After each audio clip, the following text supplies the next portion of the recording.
Ici, au bord de la rivière Matane, ça nous rappelle deux grandes activités économiques que la région de Matane a connues. D'abord, une activité qui n'existe plus toutefois. Pas loin d'ici, on pouvait apercevoir le moulin de la compagnie Presse.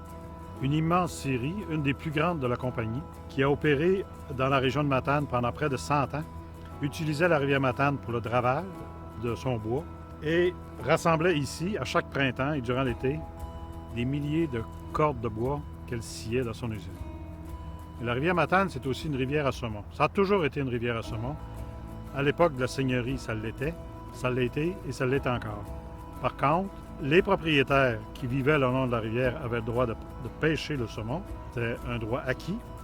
Mais à la fin du 19e siècle, le gouvernement fédéral, de qui relevait la gestion des rivières à saumon, a décidé, à des fins de protection de la ressource, de confier la gestion des rivières à saumon à des intérêts privés. Alors, après un certain nombre d'années, il s'est formé le Matane Fishing Club, qui, jusque vers les années 1915, assurait la gestion de la rivière Matane.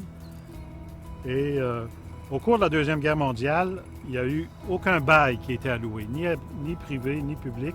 Par contre, en 1945, après plusieurs pressions venant du milieu matanais, le gouvernement du Québec a décidé de rendre publique la rivière Matane.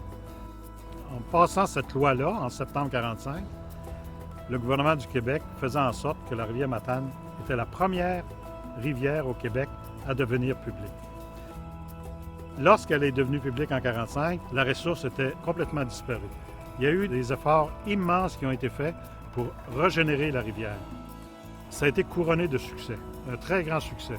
Et à partir surtout des années 50, 60, la pêche au saumon est devenue une activité populaire, touristique. Et maintenant, la rivière Matane est toujours une rivière publique. Elle est gérée par une société, la Société de gestion de la rivière Matane.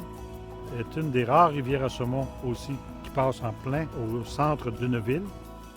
C'est devenu aussi une rivière école, là où on enseigne comment pêcher le saumon, comment prendre soin de la ressource également.